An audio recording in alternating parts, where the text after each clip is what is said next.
vieux m'a demandé de l'aider à traverser la rue. Il était presque aveugle.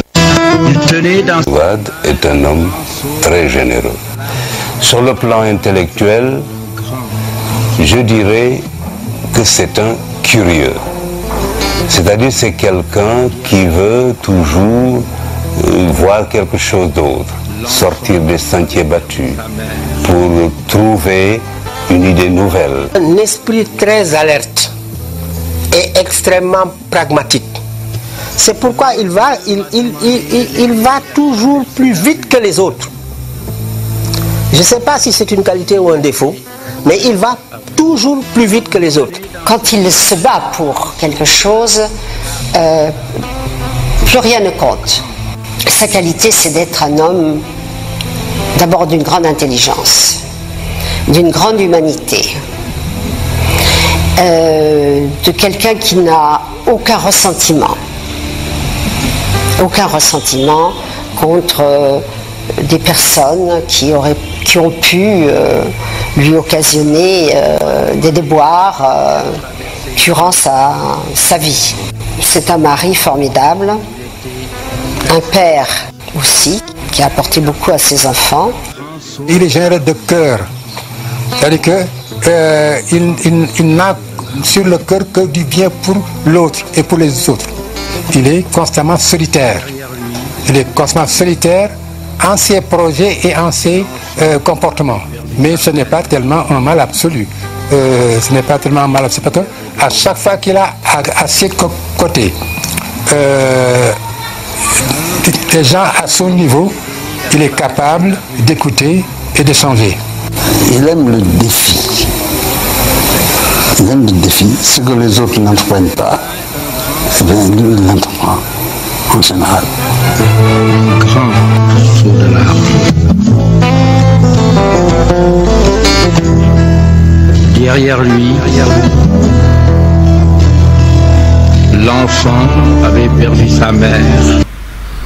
Internet bi suñu TV ni ko baaxoo di def talaata bu jot ci waxtu wi seen émission leeral ki leen koy defal li ñuy koy nuyu suñu kilifa diine seen Sidi Mokhtar Mbacké xalifa général des Mourides seen Cheikh Ahmed Tidiane Sy xalifa général des Tidiane seen Abdoulaye Thiaw Laye xalifa général des Layènes seen Cheikh Ahmed Tidiane Niass xalifa des Niassène Serigne Mabou Kounta xalifa Ndiassane seen Cheikh Ahmed Tidiane Seck xalifa Thiénaba Serigne Bachir Tall xalifa famille omarienne seen Cheikh Jëmm Fall xalifa des Baye Fall cardinal Benjamin Ndiaye Monseigneur Benjamin Ndiaye kilifa rajo bi secrétaire général national du PDS maître Abdoulaye Wade jëwriñ ci rajo bi maître Ousmane Ngom rédacteur en chef bi di Samba Ndiaye technique bi Boubacar Ban administrateur gestionnaire bi di Moustapha Diaw ni ñu ko baaxoo di joxoon naa ko sànq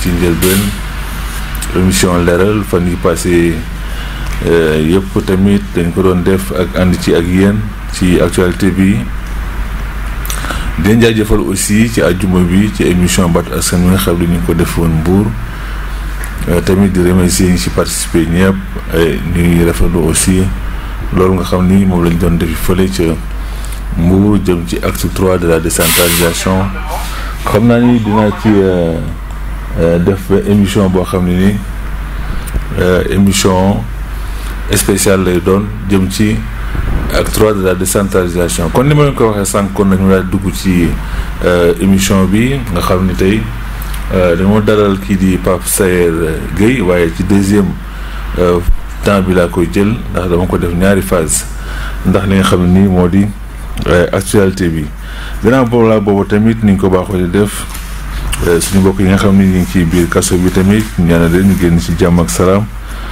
bokk nañ ci tamit ñi nga xam ni dañoo fës ci wàllu politique bi maître Amadou Sall nekkoon ancien ministre de la justice te ñu téye ko lu mat weer a ngi nii ci kaso bi sur l'article 80 kii di Toussaint Manga aussi nekk xam ni nii moo jiite ndawul UJTL yu parti démocratique sénégalais kii di Victor Diouf aussi jiite li nga xam ni mooy ndaw yi mel yi maanaam étudiants yi kii di Abdoul Aziz Diop tamit jiite cadre yu parti démocratique sénégalais ak kii di Karim Meïssa Wade nekk candidat wu parti démocratique sénégalais ci élection yi ñëw ak kii di Aïda Diong moom it nekk tamit ci jigéen ñi ku ci am solo ci maanaam responsable ci jigéen ñi parti démocratique sénégalais ak Lutteur Bathie Seras moom it ak kii di Aminata Ngirane nekk ci Yeumbeul Nord Demba Dan moom it nekk ci Yeumbeul Nord ak kii di Yatta Say nekk ci Yeumbeul Nord ak ñeneen yoo xam ne daal boo ko dee lim mat na ci 20 nit ak juróom-ñaar yoo xam ne nii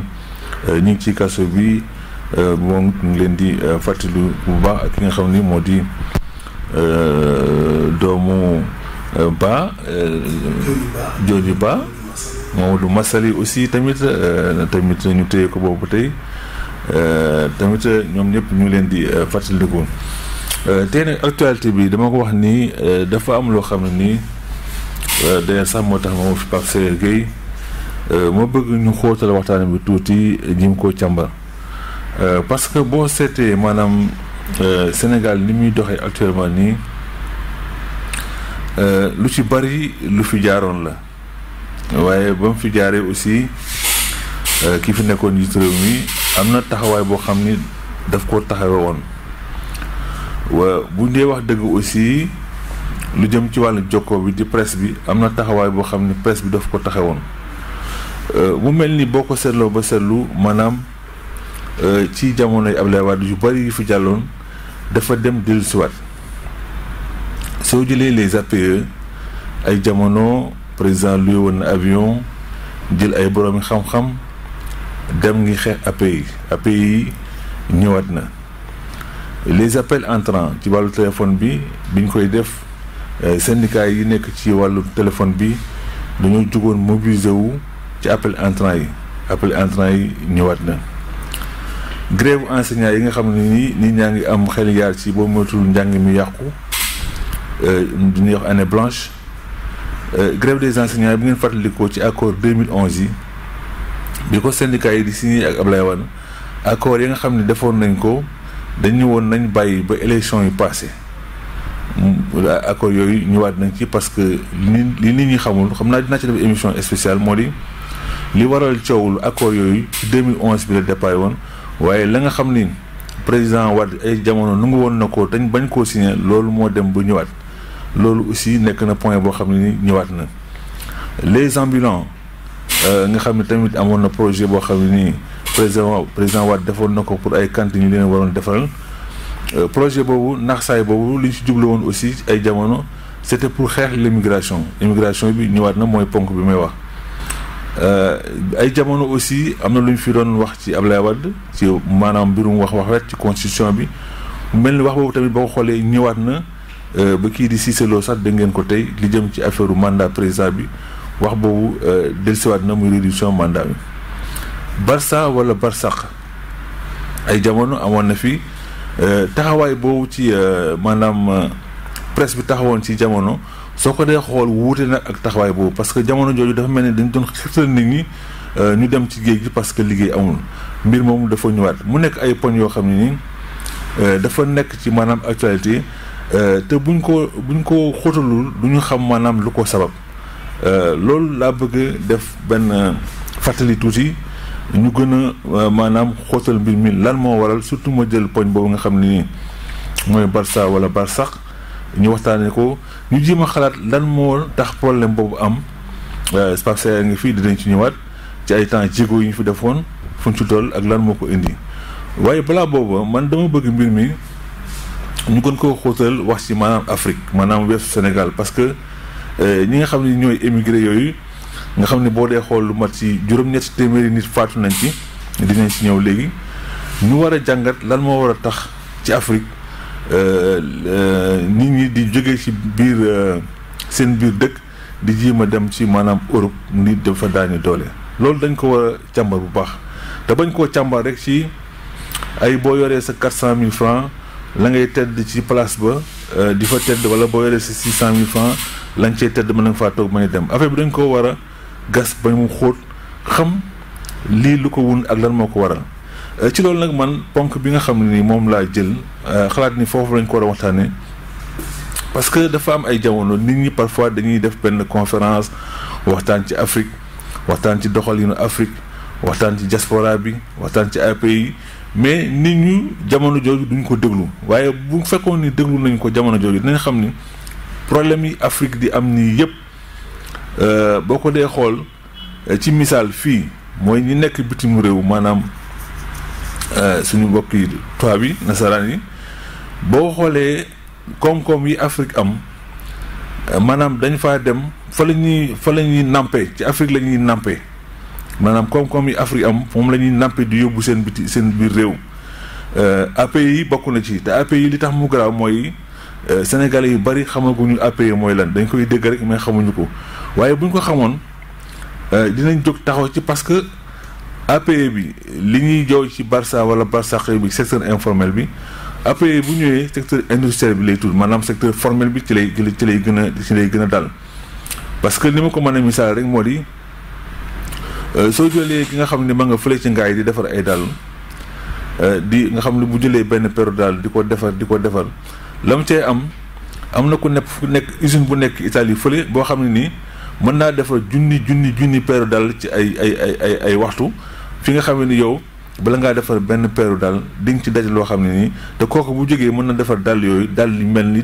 dàll yi ngay defar ngaay ba pare indi ko ci biir Sénégal jaay ko loolu boo ko comprendre noonu di nga xam ni kon ci secteur d'activité bu ne loolu bu fa amee loolu dina nasaxal économie te loolu Sénégal bokk na ci réew yu ko signé mu mel ni ci loolu lañ jëm maanaam te loolu mu ci eggee li xew ci secteur informel bi day ñëw ci secteur industriel bi donc mu nekk ponk boo xam ne ni mbirum Barça wala Barsaq bi dañ ko war a xóotal loolu nag engagé na intellectuels yi nga xam ne ñoo nekk ci réew mi engagé na intellectuels yi nga xam ne ñoo nekk ci Sénégal engagé na aussi chef d'État yi nga xam ni am nañ ci responsabilité bu mag boo xam ne lii nga xam ne nii ay junni nit di dee ci géej la tax ñuy daw nit bu fekkee ne dafa dem ba mën a jël alalam di dugg ci biir ndox di dem cela veut dire que am na loo xam ne nii bàyyiwu ko fa loolu nag li ñu ko war a jàngati nag ay ponk la yoo xam ne nii dañuy jël wàllu politique ba fële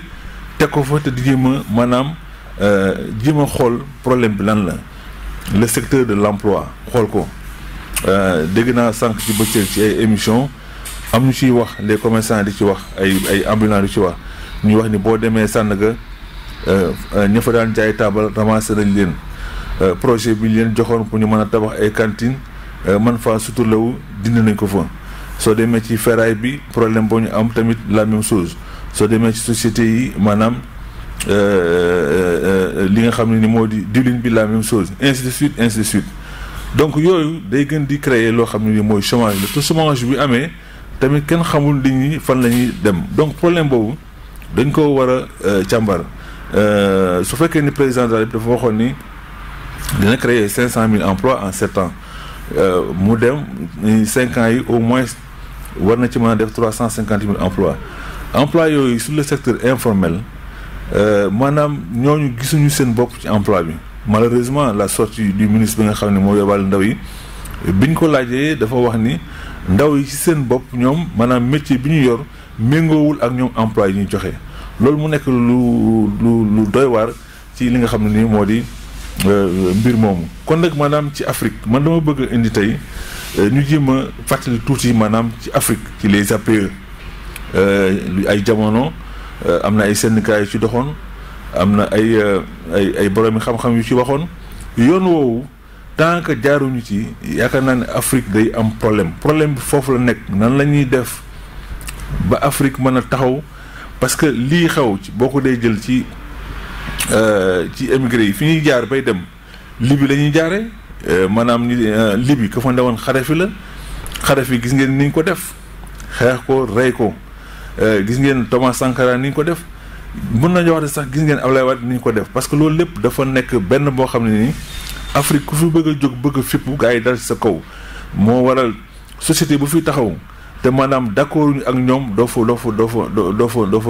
doo fa implanté wu dégg ngeen fii au Sénégal ñu ngi wax problème bi nga xam ne nii moo am ci Bolloré ay jamono mu nekk fii ak Dubaï pour wër dégg ngeen affaire Orange bi dégg ngeen affaire appel entrant yi dégg ngeen affaire Sococim bi déglu mu mel ne kon Afrique foo dem fu ne bu dee Guinée c'est la même chose réew bu am koom-koom Mali bi gis ngeen fi Mali bi fi amee problème français yi seen bopp ñoo taal avion dem Mali au moment où africains yi mënuñu yóbbu détaché foofu ay nit donc problème bi war nañ koo jéem a cerner waaye bañ koo jël ci kaw rek di wax naa way foo amee si 600 000 francs war ngaa mën a toog Sénégal affaire bi dañ koo war a maanaam play bi góom bi dañ koo war a gas ba xam lan moo nekk ci biir ñu conscientiser maanaam nit ñi ci problème bi nga xam ne nii moom la ñuy dugg kon nag ci loolu ni may def rek moo di damay commencer première partie bi ci lu jëm ci wàllu APE lu jëm ci li nga xam ne nii moo di renaissance africaine ay éléments yoo xam ne dinañ xaw a gidi un peu ci commencé nag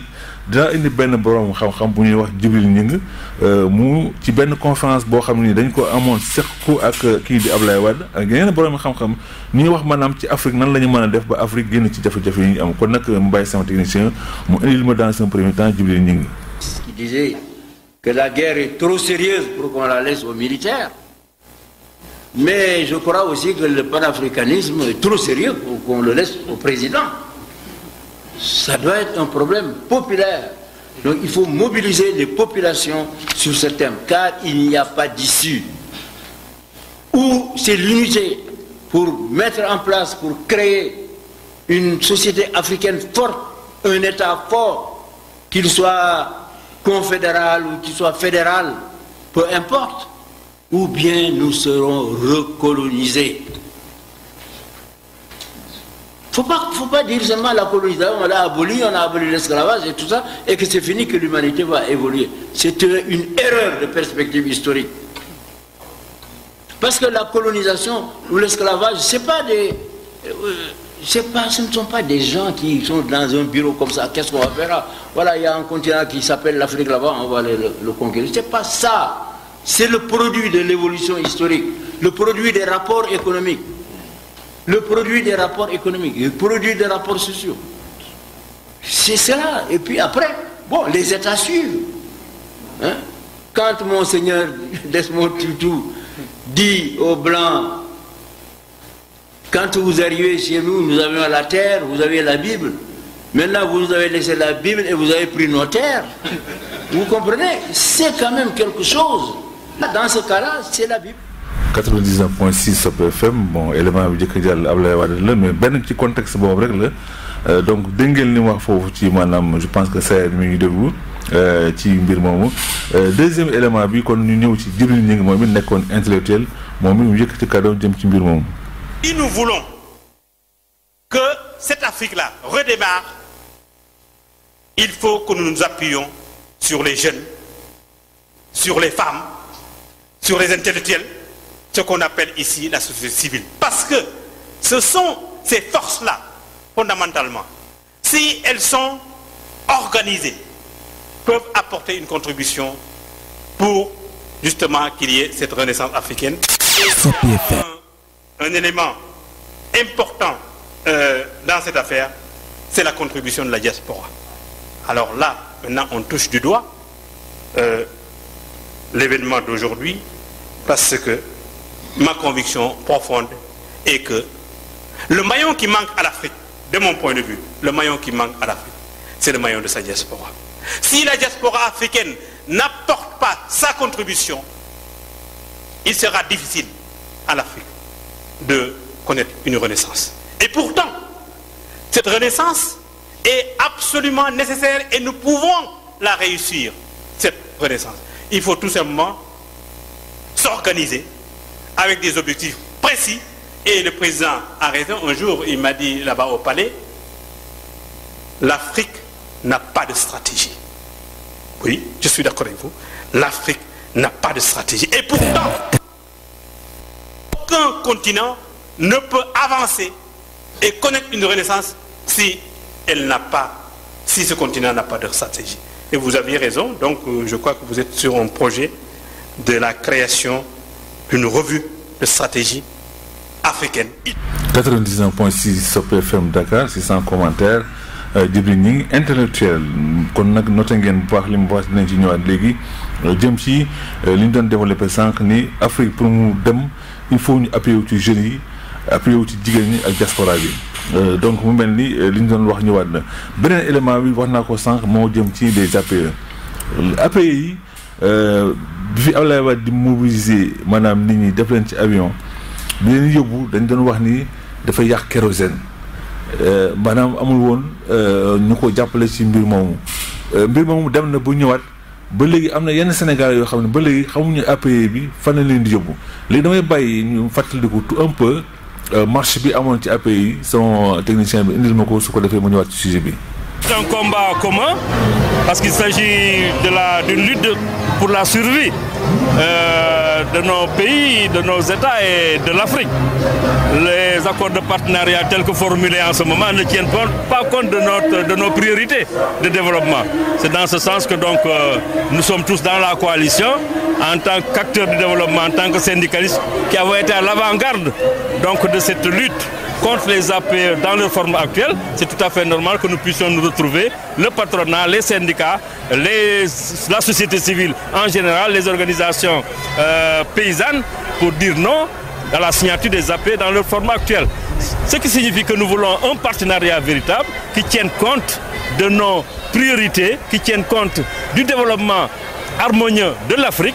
Donc, qui dit développement parlera nécessairement aussi bien d'un soutien pour l'industrie, n'est-ce pas, mais également pour la création des emplois, parce que l'emploi est au cœur de la lutte contre la pauvreté. Donc, au-delà de cette coalition, de cette marche, nous pensons que nous devons encore continuer, politique, acteurs de développement, patronat, syndicats, société civile, continuer la réflexion en vue de dégager des stratégies véritables qui sont capables de sortir l'Afrique de la situation actuelle. Pour cette question précise des APE, patronat, société civile, intellectuelle, toutes les couches de la société se sont coalisées pour dire non aux APE. Il a souligné effectivement les effets néfastes de ces accords-là et nous voulons que l'Afrique ait une forme de partenariat beaucoup plus conçu, qui prenne en compte qui intègre toutes nos préoccupations sous des formes d'accords de partenariat au développement. Donc non aux APE avec le patronat, non aux APE avec la société civile, non aux APE avec la diaspora, non aux APE avec les intellectuels et les femmes et toutes les couches de la société. Moi je pense que c'est une étape nouvelle, c'est une séquence nouvelle dans le combat que nous menons depuis 7 ans. Moi je considère que si dans tous les pays africains on organise une marche comme celle-là, il va sans doute que nous pouvons pouvoir repousser davantage l'agression. Donc nous sommes l'objet et l'aridité des positions de l'Union européenne. Donc pour nous, je pense qu'il était important, après 7 ans, que nous puissions voir concrétiser autant d'années d'efforts, parce que je pense que l'Union européenne a quand même besoin d'entendre raison par rapport à la situation, parce qu'on ignore totalement le cycle de Doha. On ignore les questions de Singapour, tout cela parce qu'on veut créer des tours de vie supplémentaires dans les économies africaines. Et les questions de souveraineté alimentaire, les questions de désarmement douanier, tout cela sont des questions qui vont impacter sur la vie du monde du travail et sur la vie des citoyens. Pour les syndicats, quels sont les enjeux? Mais les enjeux, c'est d'abord que c'est le droit du travail en tant que tel qui va subir un tour de vis. Premièrement. Deuxièmement, il y a que nous planons dans une situation dans laquelle les travailleurs sont exposés. Ils sont exposés dans la mesure où le fait d'ouvrir les frontières, de faire de la mobilité désordonnée, va risquer de créer du hooliganisme. Donc dans le cadre de la gestion et des ressources humaines, également dans le cadre de la défense des droits des travailleurs. Et ici ajoute le fait que ça va induire des pertes de recettes, ça va fortement impacter sur les revendications et sur le bien-être des travailleurs. M. Médiane, que craint l'Afrique dans tout cela? Non, en réalité, l'Afrique s'interroge. C'est moins une crainte, mais c'est une interrogation. Et vous parliez de cette manifestation, c'est en fait l'ambition que nous avons en manifestant, c'est d'exprimer d'une façon plus forte notre désir d'un partenariat gagnant-gagnant, comme nous le disons. Vous savez, c'est le commissaire Louis Michel qui disait à un moment que l'Afrique avait le choix entre signer les accords de partenariat économique ou aller à la chasse et à la cueillette. Vous comprenez, ça, je l'ai dit une fois, je ne veux pas revenir, ce n'est pas une position de respect. Et c'est dans ça, c'est en ça aussi, cet esprit dans la discussion. Bien sûr, on peut élaborer, l'Afrique a une responsabilité d'avoir peut-être pris 2-3 ans sans se mettre au travail sérieusement effectivement, mais elle s'est mise au travail. Dans notre sous-région, la CEDEAO a pris le dossier. Il y a une feuille de route qui a été dressée de 2004 à 2006. Et techniquement, en travaillant, que ce soit sur les taux d'ouverture, que ce soit sur les questions de développement, que ce soit sur les questions d'intégration, que ce soit sur des questions spécifiques, où on n'est pas prêt en réalité. C'est pas qu'on n'a pas travaillé, mais en fait, à la date du 31 décembre 2007, nous ne pouvions pas épuiser l'agenda que nous nous étions fixés des deux côtés. Donc l'Afrique s'est dit, mais écoutez, l'Europe, on ne va pas finir. La CEDEAO a saisi l'Europe pour demander un report, une dérogation. L'Europe a refusé. Bon, non seulement elle a refusé, elle est allée jusqu'à mettre des pressions spécifiques dans certains pays non PMA pour les obliger à signer presque, c'est pas peut-être une obligation, mais la pression elle existe. Bon, et ces pays ont raison aussi de signer dans ce contexte. Cette APE intermédiaire ou d'étape qui leur permet de régler en réalité des questions qui devaient être réglées avant de signer les APE.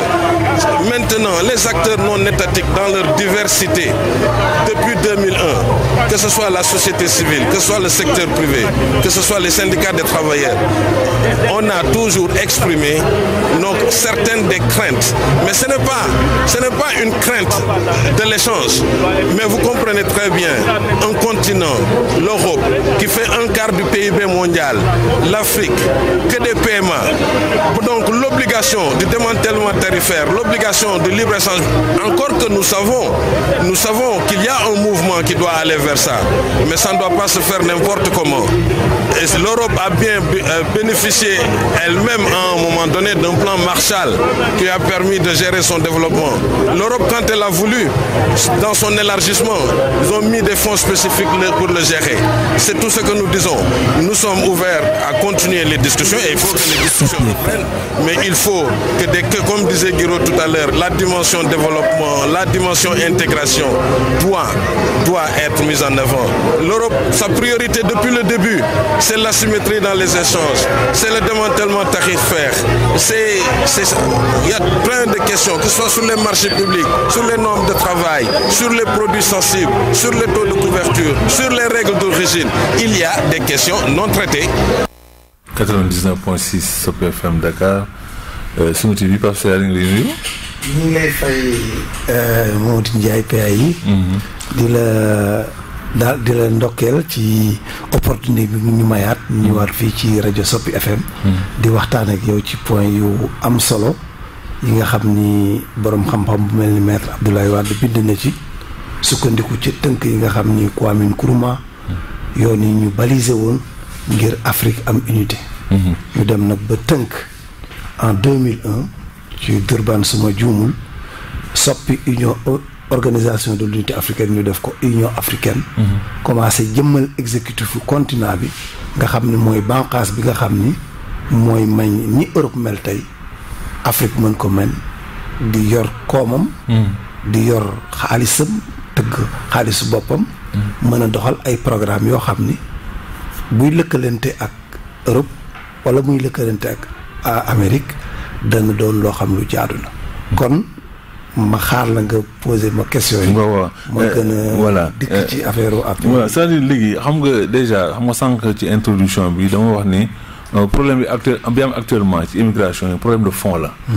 te boo déggee maanaam surtout ci élément bu mujj bi yaa ngi dégg syndicaliste yi Cheikh Diop. Guiraud. Mademba Sock ak patronat bi. ñuy wax ci maanaam APE bi. te APE bi boo ko dee xool di ko xool ba ci biir même Sock wax na ko ni maanaam droit du travail. wax na ci maanaam koom-koom bi aussi.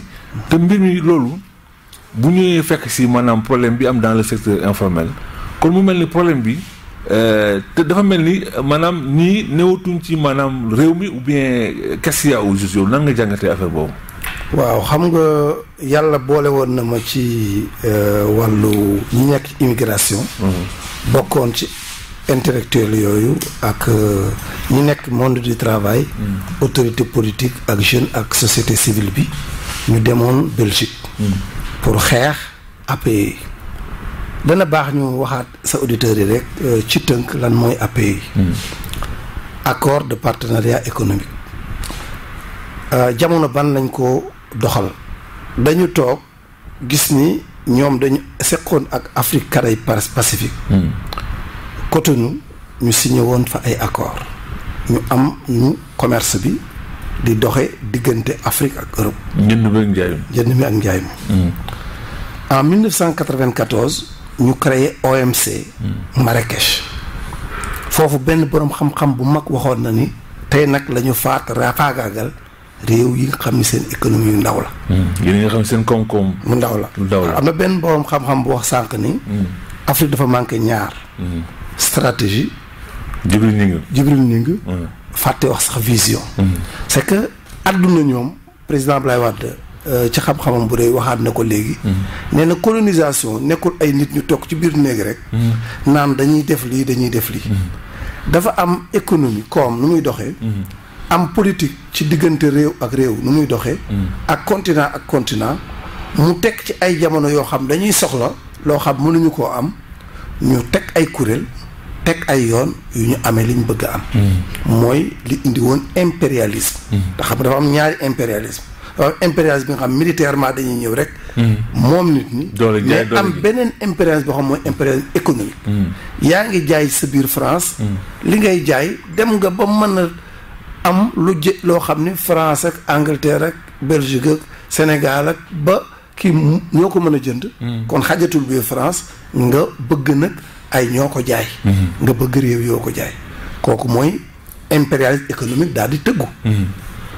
kon ñoom dañu teg kuréel OMC. kon ñoom dañu teg ay accord de partenariat. ñoom dañu tëgg seen Union européenne. xam ni kenn rek mënatul a dem ñu ànd ba pare nag ñëw xool ni Afrique. pays émergents yi ak Chine. dugg nañ ci biir Afrique ba nga xam ni. Afrique fi mu ne mi ngi toll ci 1 milliard waaye fii 40 ans wala 20 ans 40 ans dana toll ci 2 milliards kon marché la. ndax 2 milliards yu nit fu ñu nekk. dañuy soxla dàll. dañuy soxla lu ñu lekk. dañuy soxla naan. dañuy soxla faju. dañuy soxla téléphone. dañuy soxla. su ko defee marché boobu ñu gis ni nag. bu ñu nattee seen xayma ñu xool ni daanaka Europe. téeméer bu ne ñeent fukk ak benn par exemple bu dee Sénégal. ci wàllu suñu importation li ñuy jóge bitim réew di ñëw ci ñoom lay jóge. ñu wëlbatiku na xool ni ñoom bi ñu nattee Afrique de l'Ouest nga xam Afrique de l'Ouest dafa bari doole par rapport ak Afrique liy jóge ci Europe. ñu xool ni ci seen koom li daan dugg juróom-ñaar mi ngi wàcc ba ñett. ndax pays émergents yi. chinois yi nit ñuy lebale. yomb na. nit ñuy tabaxale infrastructure. yomb na tali yi. ak oto yi. ak pont yi. ak stade yi. ak yooyu dem nañ ba concurrencer leen. mooy maanaam ñu ngi leen di dàq. ñu ngi leen di faagaagal.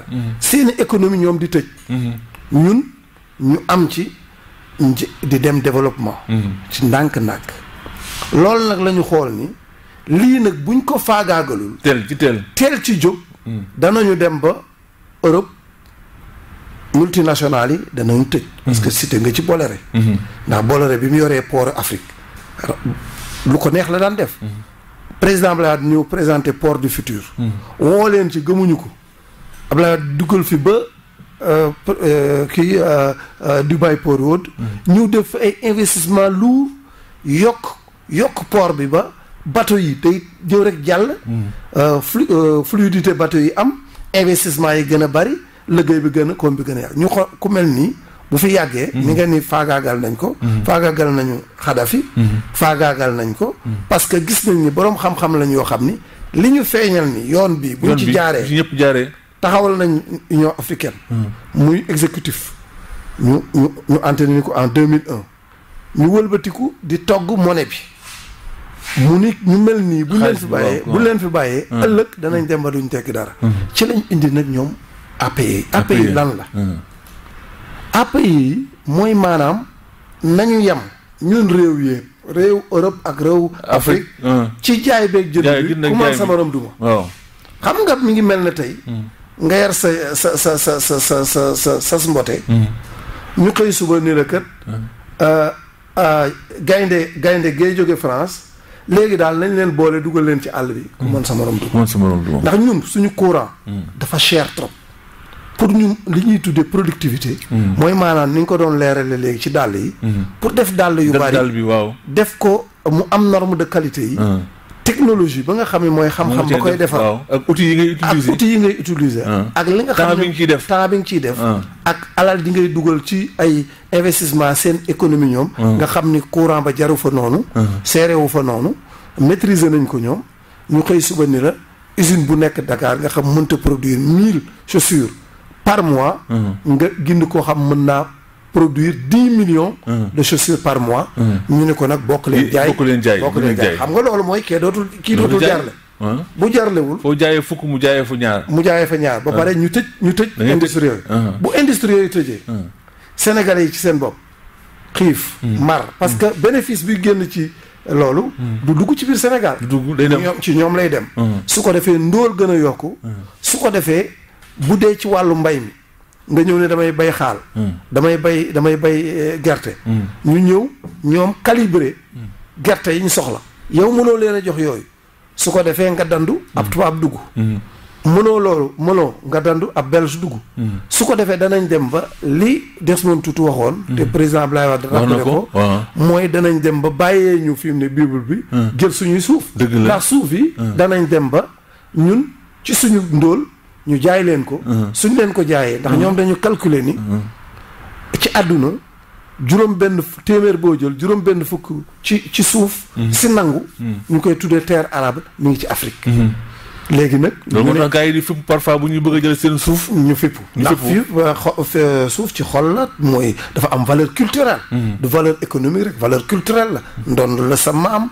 say cosaan la say aada la garab yi ciy nekk dafa am yoo xam ne xëy na ñu nekk ci sax ci animisme ci dañ ciy tuuru wala dañ ciy nàngam kon suuf du loo xam ne rek bien économique bi ci génn comme ñoom ni ñu ko tege ñu ñëw nag ci beneen affaire bu gën a doy waar mooy droit de douane yi xam nga su fekkee ni déjà ñeenañ ku ne na dugal ñun lañ doon yóbbu fi mu ne ci France ak Europe li jaaxal nit ñi mooy ñetti réew Ghana Côte d'Ivoire ak Nigéria ñoom ñett dong ñoo nekk ci xeetu réew yoo xam ni buñ dugalee seen produit ci taxes yi niñ bindoo nii ñooy fay douane mais ñun Sénégal duñ fay douane kon lan moo war a mën a tax fukki ak réew ak juróom benn yi ñu bëgg a forcer ñu signé APE d'ailleurs Nigéria xamuñu njiit bu bees bi ñëw mais njiit yi passé woon ñoom bañoon nañ ko te ku ne xam na ni CEDEAO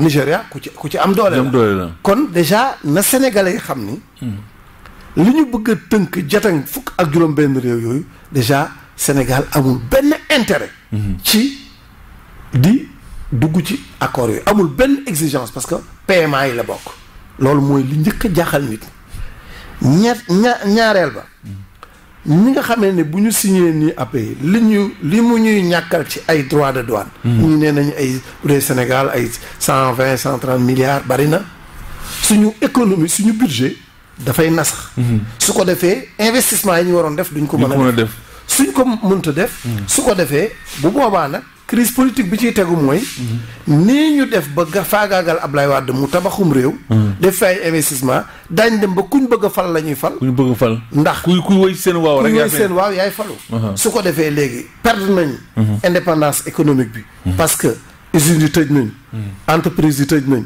seeni entreprise ñooy doxal fa la ñuy fay daañ ko wàññi ba ku am sañul ni amul doole ni déet da ngay obligé ni waaw su ko defee léegi nag bu ñu demee ba ñi liggéey ci seen entreprise yi bu ñu leen jubloo ci candidat Sayer Gueye moom la ñuy wateel su ko defee danañ dem ba léegi ñi tubaab yi bëgg doonatul rek comme niñ defoon ci jamonoy Abdoulaye nga xam dañuy jël moyen jàppale ko candidat dañuy jël ay communication ay rajo ak ay télévision àdduna di gisloo di togg xolu nit ñi gëmloo leen ak mer goo xam bokkul ak li ñuy dund dootuñu yem rek ci campagne communicationnelle bi mais dañuy am une maîtrise économique ci nit ñi kenn ku ci ne ba lu ñu bëgg nga wate ko su ko defee dirigeant yi fi teg accord bu ñu leen indi leeti ñu signé ko mais ça li nga wax garaaw na de non dafa yéeme mais ça dafa yéeme mais est-ce que Sénégalais yi xamee nañ ko noonu parce que ni ñu ko expliqué nii maanaam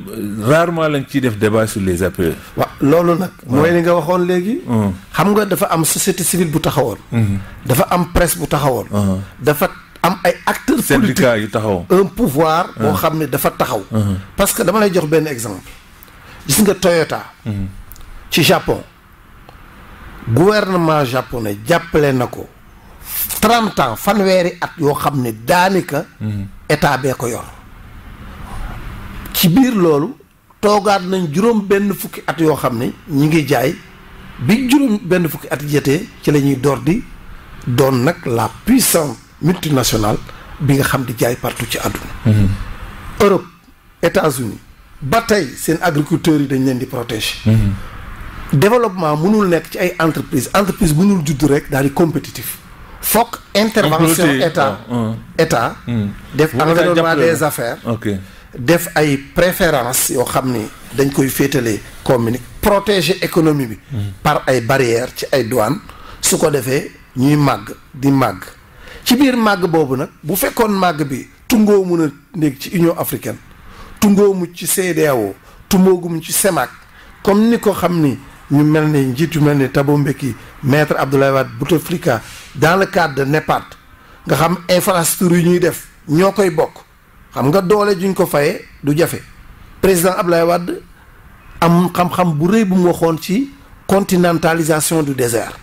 mooy ñu wutal ko benn haute autorité boo xam ni day am ni ñuy trouver OMVS nga xam ni désert bi danañ ci def ay parc yoo xam ni parc solaire la def ci mbay parce que boo xoolee israéliens yi domte nañu seen désert ñu boole ci les satellites yi nga xam ni moom ak Kadhafi ñu ngi ko doon waxtaane pour libérer autonomiser dans les domaines de la communication parce que boo xoolee communication xëy na maa ngi ciy anticiper mais tey booy indi koom ci réew Ablaye Wade bi mu ñëwee fekk ñu naan ay téléphones yi ñu ngi koy joxe jaayee ay 50 millions ay Tigo 100 milliards la jaayee parce que dafa ñëw tabax Suratel dafa ñëw créer agence parce que De Gaulle bi mu bëggee France dugg ci gouvernance mondiale bi dafa dugg ci énergie atomique bi mu accédé ci énergie atomique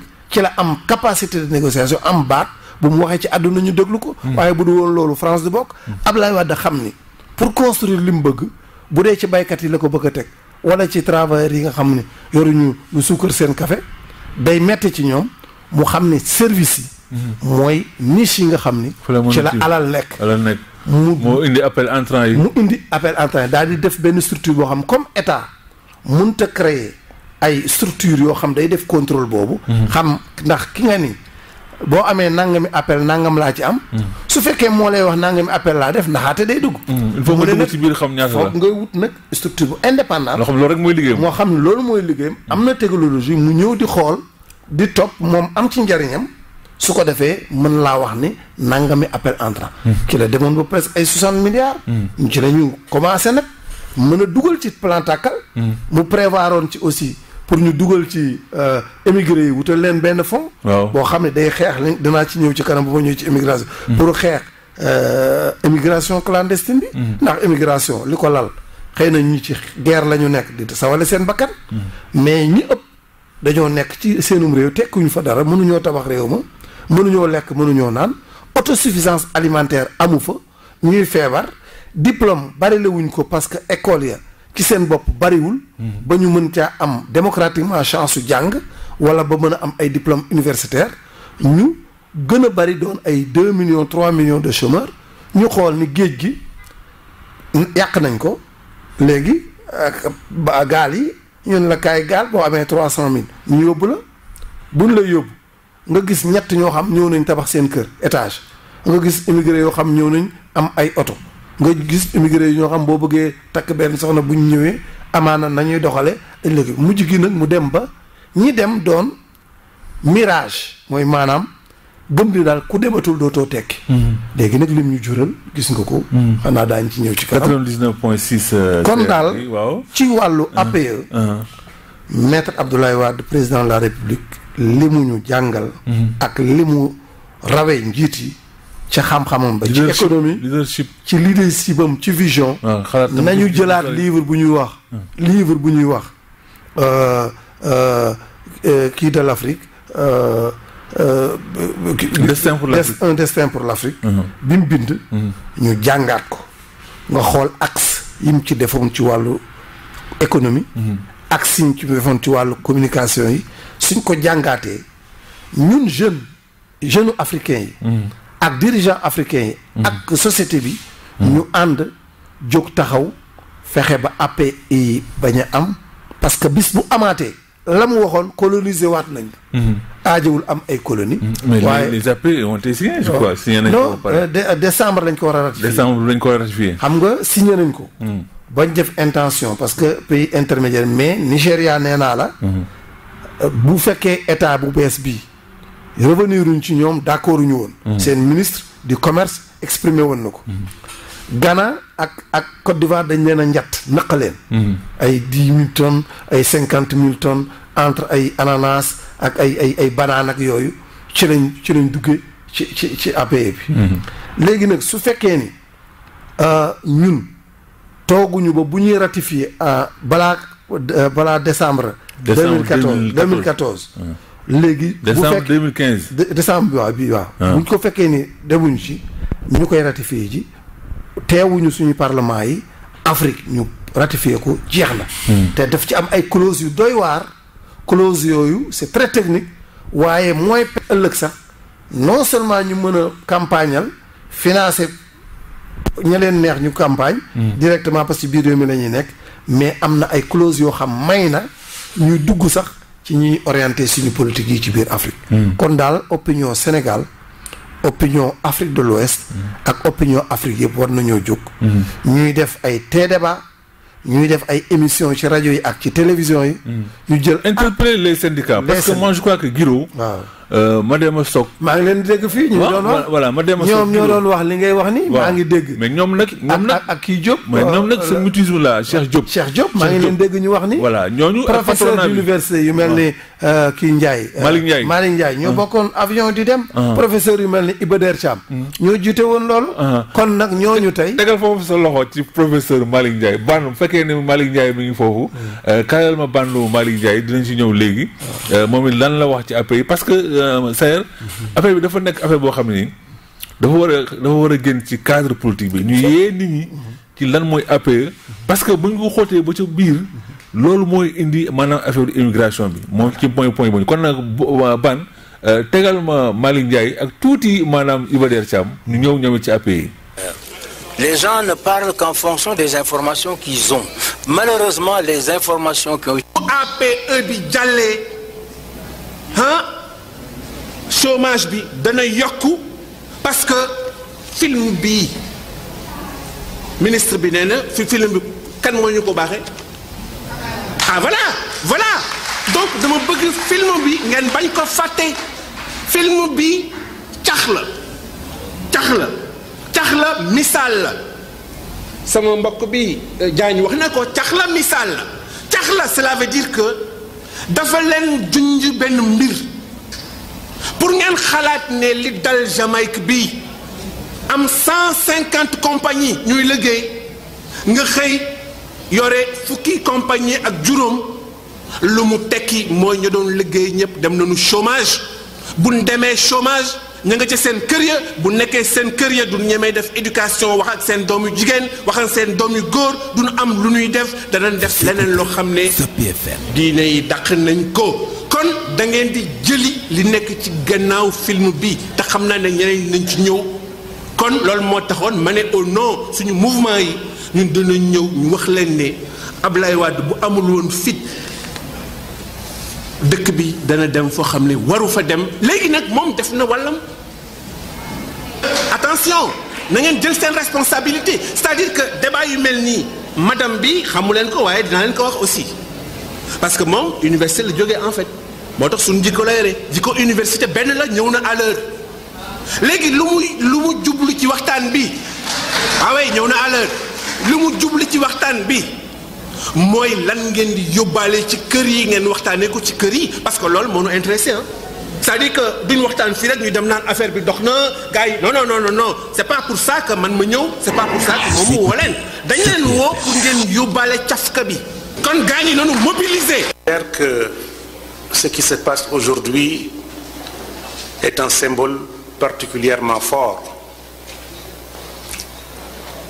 puisque nous assistons à la rencontre entre l'Afrique mère, incarnée par celui qui porte aujourd'hui sur ses frères épaules le destin de tout un continent, à travers les démarches et les stratégies qu'il a su inventer pour nous donner des raisons d'espérer, et un représentant de la diaspora venu d'Europe pour renouer avec ses origines dans une alliance qui permette à tous les fils de notre continent, unis comme un seul homme, selon la belle formule de Guézo, de prendre la jarre pour boucher ses trous afin que le continent soit sauvé. Je considère que ce symbole intervient dans un contexte tout à fait particulier qui nous invite à réfléchir ensemble sur le chemin que nous avons parcouru, car l'heure est grave. Et parce qu'elle est grave, nous n'avons plus le droit de rester sans stratégie. On l'a dit, le peuple noir a toujours manqué de stratégie. Et cette observation est faite par quelqu'un dont la vie a été entièrement consacrée au service de la dignité de l'homme noir, de l'unité du peuple noir, de la prospérité du peuple noir, mérite qu'on l'approfondisse. 99.6 Sopi FM. damay réagir ci li professeur Malick Ndiaye wax. parce que libre échange. mooy maanaam comme ni nga ko waxee rek jaay boo xam ni ku ne français bi européen bi ak sénégalais bi ñoo ci yam. dafa am lu ko lal ñu tuddee ko l'efficience. baat boobu xam nga da ngay dégg ci économie ñu naan croissance. efficience mooy. fexe ba li ngay defar nga fexe ba li mu lay dikk yomb lool maanaam bu fekkee matériel bi nga yaxanal ko ba boo amee téeméeri kilo nga defar ci juróom fukki dàll boo amee juróom-ñetti fukki kilo nga def ci juróom fukki dàll yaa gën a efficient ki defee téeméeri kilo juróom fukki dàll waaye yaxanal boobu ak efficience boobu soo koy wut li muy jur ci matière mooy matière bu tuuti ngay gën a soxla def produit yu gën a bari waaye li muy jur ci entreprise mooy entreprise yu ndaw yi dañ leen di lekk su ko defee entreprise yu gën a mag ñooy nekk entreprise yu gën a mag yooyu bu ñu nekkee mooy chômage bi day gën a bari ndax foo daan amee fukki entreprise léegi juróom-ñett ñaari entreprise ngay am wala ñetti entreprise ngay am fu ñu daan amee junni ñuy recruter léegi 700 la ñuy recruter xam nga 300 dem nañu chômage. ci biir wutu efficience boobu stratégie bi nga xam ne mooy gouvernance ak management des entreprises. day wàññi ñi mën a am liggéey. dëgg la maanaam technologie bi ñuy indi. voilà technologie bi ñuy indi. day tax léegi. maanaam ñi waroon di liggéey. dootuñu fu ñu soxlaa ñaar fukk juróom lañ ci soxla wala fukk. léegi nag loolu suñ na ko tëggalee fii. mooy ni ñëpp. dañuy dem chômage dem nañ maanaam seen technologie la ñuy jël. waaw indi ko ci Afrique. voilà jël suñu koom-koom. voilà. xam nga loolu boo ko toppee day daal di ñëw ci suñu deuxième point bi di war nit ñi bu ñu demee ba amatuñu liggéey il faut ñoom ñu fekk leen mais Malick Ndiaye yow am na lu mu wax mu ni Abdoulaye Wade dafa am fit xam nga élément bi boo demee sax am na ñu bari ñoo xam ne mosuñu koo dégg wala ba mu koy wax defuñ ci attention mais boo dégloo bu baax Malick Ndiaye exactement yow li nga wax presque moom la wax dégguma ko mais boo xoolee maanaam affaire boobu daf fi nekk maanaam dafa ñëw tiim mais Sénégal yu bari moi je pense que Sayer la presse war na am beneen rôle. man kay li may bëgg a proposer concrètement mooy. am na benn mouvement non aux APE. non aux APE c'est une très bonne initiative. seen approche li ma ci njëkk a xam. mooy def léeg-léeg ay conférences. mais dafa jaadu. ñu def ay comité non aux APE. ci quartier yi ci réew yi ci dëkk yi partout en Afrique. Deuxièmement ñu def benn pétition en ligne au niveau international su ko defee ku ko war a yëg ci cadre ci intellectuel ci koo xam ne yaa ngi ci toile bi. nga mën ci jot. parce que bari na lu bari loo xam ne dafa compliqué nit ñi xamuñu ko. université yi. ak lycée yi ak entreprise yi. ñu créer fa ay comité yoo xam ni ñooy défendre non aux AP. heure bu ñu waree yóbbu. les artistes. voilà artistes yi. parce que artistes yow li nga wax dafa garaaw gis nga industrie culturelle. boo seetloo monument de la renaissance bi xam nga nit ña fa toog bàyyi la. ak ndey ak doom.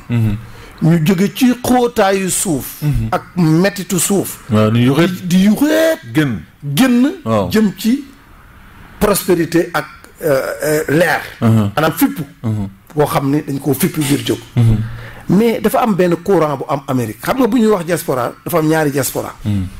dafa am diaspora bu ñuy émigré diaspora bi ñuy wax fii du émigré diaspora bi ñuy wax fii mooy africain américain yi. africain américain yi.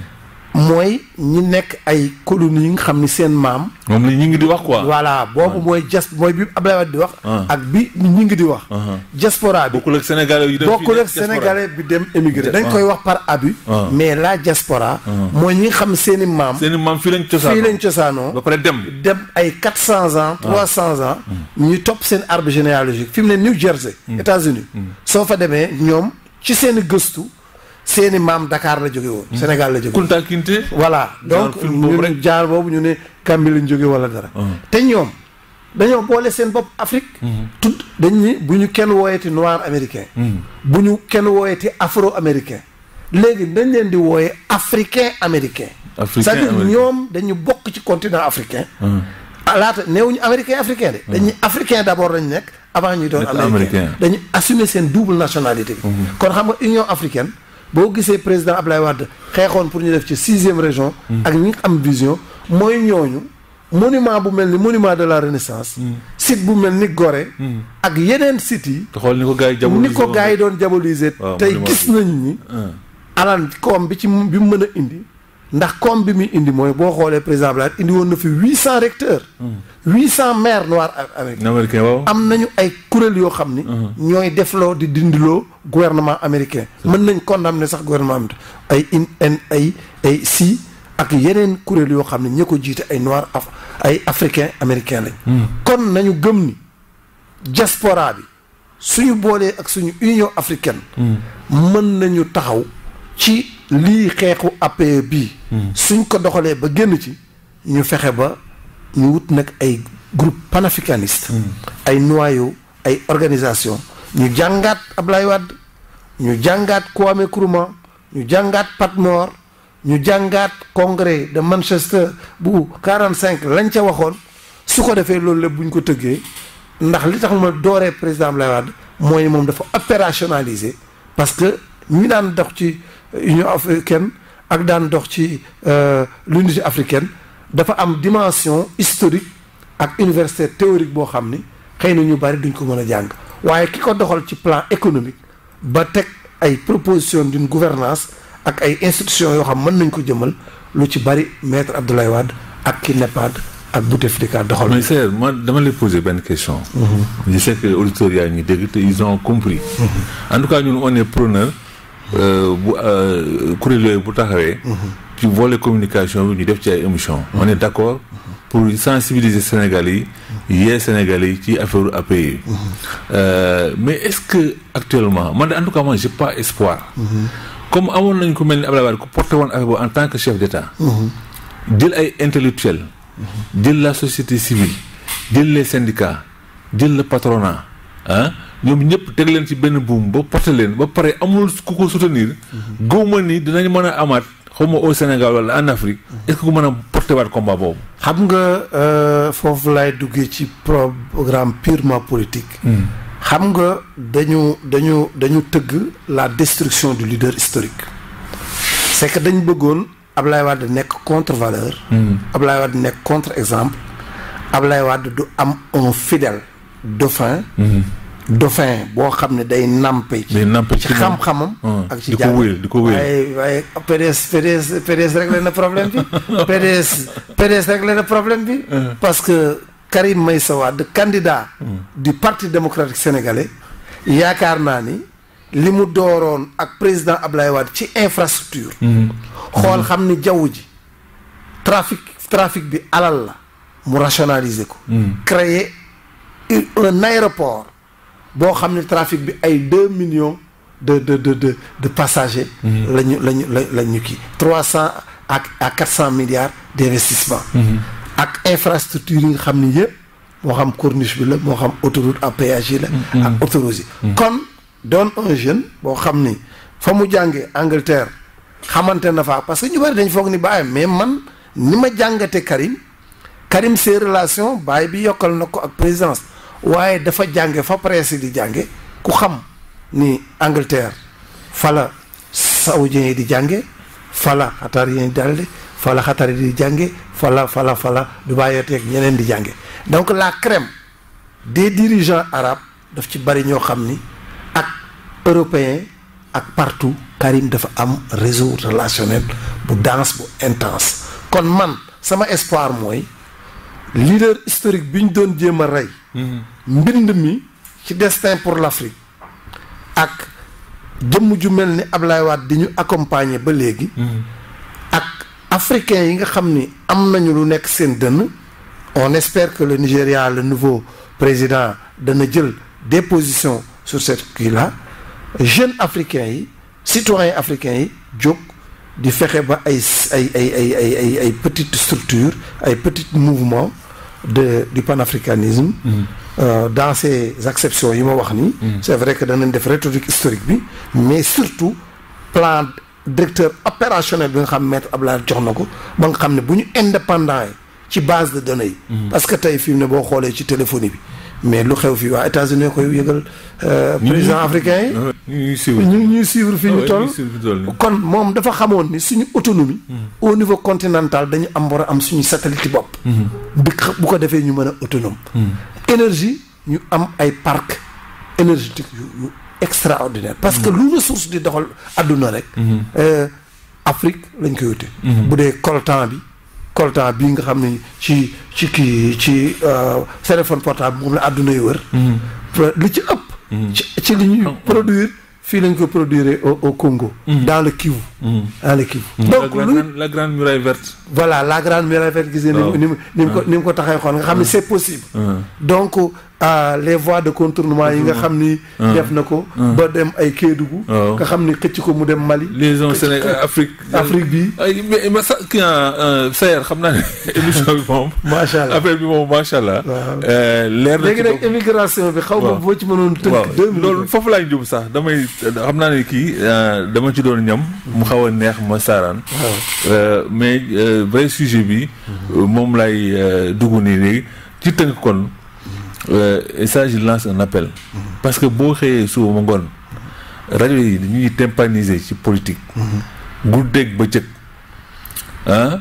télévision yi la même chose les syndicats aussi la même chose je pense que lii syndicats yi wax ni kenn waxul leen ko ñoo ko waxal seen bopp lu dëgg te loolu ba léegi mi ngi fii ñoom it ñu ngi fii waaw ñoom it ñu ngi fii problème bi ba léegi mi ngi fii réglé wul te mi ngi ñëw te bu ñëwee dina am lu gën a garaaw maanaam émigration bi am ci secteur informel bi des sociétés vont fermer maanaam bu ñi yaakaar ni am nañ tey emploi bay liggéey mbir bu taxawee mën nañu am perte d'emploi day am sax day am donc artistes yi la même chose donc mu nekk point boo xam ni dañuy nangu suñu suuf yëpp waaw nekk point boo xam ni donc xawma waaye xam nga rajo yi moom wax naa la ni la maanaam Barça bi ba muy am boo ko dégloo presse bi dañoo doon def campagne pour contre le régime de Wade di inciter nit ñi à ce que ñu dem ci Barça parce que amuñu liggéey volet boobu ñëwaat na mooy suñu deuxième point bi Sayer gi xam naa dinaa ñëwaat ci ab problème mu API donc ci immigration yi Pape Sayer gis nañ ni fan wi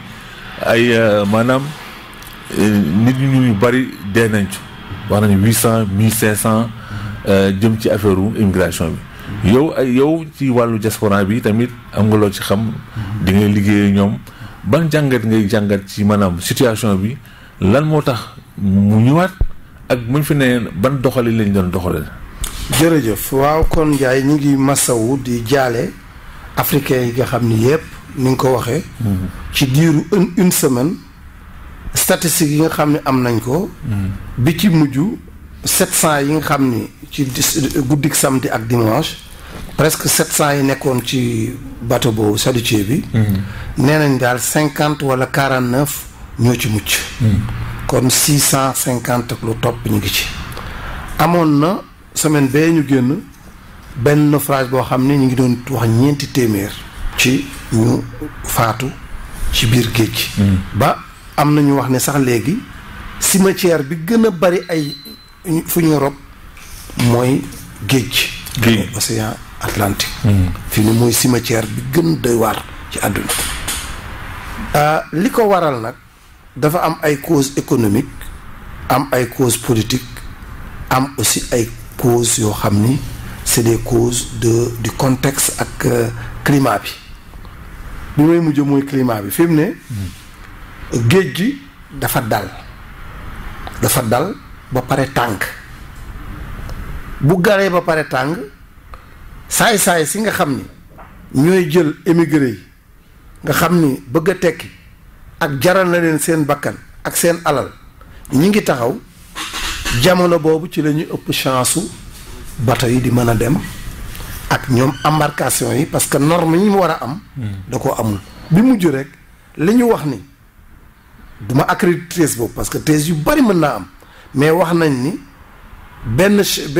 benn bateau moo doon daw di jege si seen bateau bi ñoom ñu tiit comme ëpp nañ ñu féete boor bi ñu féete daaneel gaal gi loolu benn ci hypothèse yi la du ma ko jox fois mais pour wax la ni loolu la ñu wax loolu bokk na ci li ñu wax agun mais ay enquête moo koy indi kon boobu benn cause la ci wàllu climatique ci wàllu économique soo seetloo ñetti phénomène dafa réglé wu dafa am maanaam kii bi mbay mi ak napp gi bateau yu mag yi dañoo caax-caaxi géej gi mbay mi ñu wëlbatiku ba diversifié wuñ ko ba gerte rek la ñuy jaay ba gerte jaratul ba mu am ay jamono yoo xam ni day am ay sécheresse su ko defee àll bi kenn gëmatul nekk ci parce que doo ci tekki loolu ci suñu réew yi bokk na lu tax suñu jeunes yi li ci ëpp ak ba ci jigéen ñi parce que dem na ba émigration bi di féminiser wu loolu benn la ci raison économique yi ñaareel ci raison économique yi mooy entreprise yi ak PME yi nga xam moo waroon a créé boo xooloo Sénégal rek daaw rek nee nañu 400 entreprises tëj nañu kon chômage bi yokku na loolu su fekkee yokku na ba pare ñun ñu am frontière ak géej gi ndax ñun dañu jege géej gi ndax bul fàtte ni am nañu 700 kilomètres de côte ba pare jege Mauritanie ak Mali yenn africains yi danañ fi jaar Sénégal yi dañ jóge fi jaar fi su ko defee ñenn ñi jaar ci désert bi lu tax ñuy jaar ci désert bi parce que désert bi dafa am problème de terrorisme dafa am problème de non droit zone de non droit xam nga président la dafa amoon gis-gis bay wax ne nañ continentaliser le désert wutal ko une haute autorité bi ma doon wax sànq léegi ñàkk koo doxal googu musiba bu ne dafay am parce que maanaam daan fay la ko daan fay la kenn yilifu ko léegi nag day may ñii sàmba boo yi nga xam ne ñooy passé di fa nekk di arnaquer sénégalais yi ak guinéens yi ak africains yi nga xam bëgg nañ jàll su ko defee mu am benn mafia bu am doole boo xam ne ñii dañoo nekk fii doon ay passeur am nag ay ponkal yoo xam ne dañoo nekk ca réew ya léegi ñoom it di leen defal ay faux contrat ak fukki contrat wala junni contrat yu baax ba pare am ay juróomi junni ñoo xam ni dañ leen di gëmloo contrat am na te contrat amul nax leen ci di leen yóbbu ñetteel bi nag mooy la crise de la Libye mooy crise politique waaw muy Kadhafi xam nga Kadhafi bi ñu ko daaneelee mu am problème terrorisme bi armes yi nit ñi dugg terrorisme ba menacé Mali ba pare zone de non droit bi gën a bari ba pare nag wëlbatiku ña fa nekkoon parce que la fa nekk ci ay émigré ci jamonoy Kadhafi kenn mun la africains yi ci gën a tuuti fii ba ay Philippines ba ay réew yoo xam ni kenn mënu xam fu ñu nekk ci Asie bi lañ fa nekkoon ci ay am fa ay emploi léegi nag économie bi déstructuré wu politique ba déstructuré wu léegi nag mu doon zone d'insécurité ba pare nag suñu état Sénégal particulièrement ak Union africaine ak CEDEAO maa ngi leen di interpeller solennellement parce que crise bi mu amee lu mel nii ba mu amagul man boobu ministre d'État Karim Wade moo yor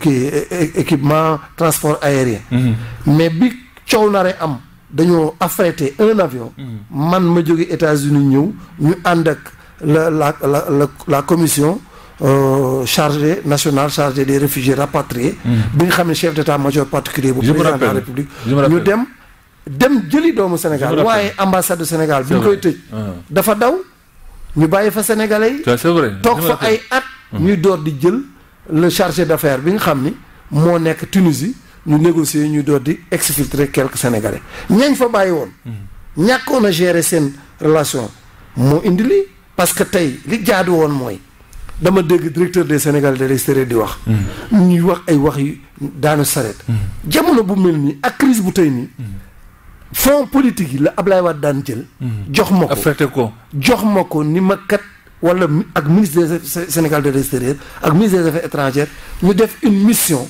convoquer l'ambassadeur ñu dem autorité italienne yi ñu interpeller leen ñu taxawee suñu askan ku fa rëcc ñu taxawee la Libye aussi ñu dem taxawee fa ba ñi nga xam ne mën nañ leen kii protéger ñu protéger leen ñi nga xam ni wóor nañ leen nag ndog dal na seen kaw nga jël ci sa budget ci sa fonds politique parce que fi mu ne ñu ci 8 milliards nga génnee ci lu am solo près de 50 millions ñu dem toppatoo ji sénégalais yi nekk foofu ndax loolu mooy tax nit ki doon sénégalais mën a fier ci Sénégal émigré ci àdduna bu ci ne da daan naw man bi nga xamee ne en Florence rey nañ fa sénégalais yi 2 sénégalais yi ak ñeneen ñu jam leen ñu juróom-benn mais président Abdoulaye dafa génne budget bu am solo 21 millions ni képp ku gaañu nañ jox sa famille ya fa nekk ak ñi 6 millions de francs CFA ñeneen ñu jox leen 3 millions jëndul bakkan ñu dem l'actuel premier ministre Matteo Renzi moo doon maire de Florence à l'époque def naa ak moom 2 rencontres def naa ak moom rencontre rencontre d'invitation ñu dugg ci Italie waxtaan ak autorité italienne yi ministre yeeg chef de l'opposition beeg président région yeeg yépp dañ ñëwoon ñu def marche boo xam ni dañu condamné racisme boobu ñu mujj ña ca rëccoon am na ñoo xam seen njaboot sax dañ leen wutal ay carte séjour même su fekkee fay nañ ko à titre posthume ñu honoré leen ñu xam ni doomu Sénégal ak doomu africain kenn du ko rey ci Mali faro mais état bi tey toog fii di génnee ay communiqué naan ay à peu près loolu ils ont le secrétaire d'État chargé des Sénégalais de l'extérieur loolu moo tuuti ci émigré plus le directeur des Sénégalais de l'extérieur yooyu dafa tuuti ci émigré émigré dafa war a am ministère de plein exercice ni ko Ablaye Wade dafa waroon di màgg ba doon ministère d'État mais waruñu jël ministère lu tey ni 2 millions de Sénégal 3 millions je vous apprends ou je vous rappelle en 2013 ou 14 su fekkee defuñu ajustement structurel Sénégal yàlla ak transfert des migrants la moo équilibré la balance des paiements su amuloon tey kon ajusté nañ maanaam koppar yu jógee bitim réew moo épongé ba ñu mën a fay li nga suñ diggante jënd ak jaay ba balance bi mën a toog ndax bu daanu woon dañuy yóbbu ci FMI ñu tensé ñu su ko defee ñu soppi doxalin muy indi yàqu-yàqu bu rëy kon bu njëyee plus de 2 millions wala 3 millions ci bitim réew di indi 7 milliards de transfert di tabax ay usine ci biir dëkk bi di def ay programme de développement am expertise ñenn ñi doon de haut cadre nekk ci université yu mag yi di fa jàngale nekk ci entreprise yu mag yi multinationales yi doon di ay borom xam-xam kon gëdd gi leen Ablaye Wade joxoon te ba demoon ba réew yu bari di ko ci tàmm loolu la président Macky Sall waroon a def waaye di def ab secrétaire d'état boo demee tey bu secrétaire d'état jógoon dem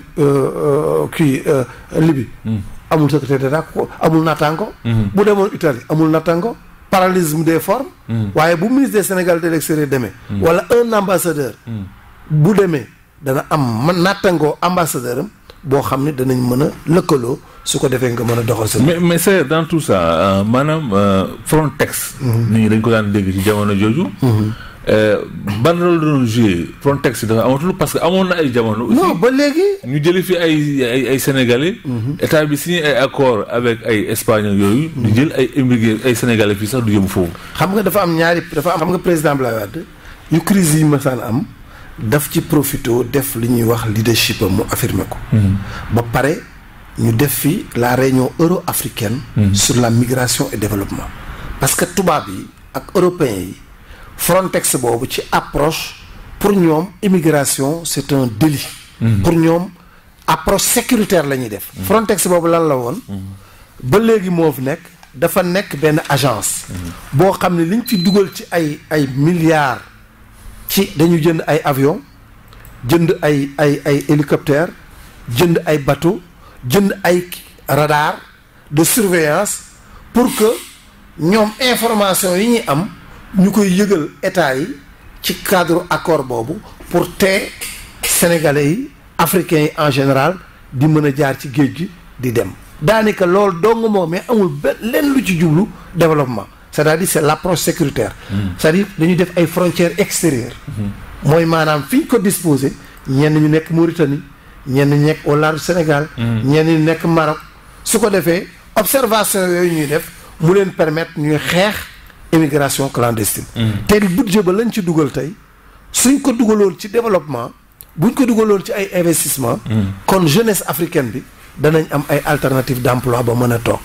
président la nag ni mu daan def mooy bu defee conférence internationale sur migration développement dem G8 ba pare ni Sarkozy fi mu naan immigration choisie mu ne ko gestion concertée des flux migratoires nañ ko waxtaane samay doom lañ.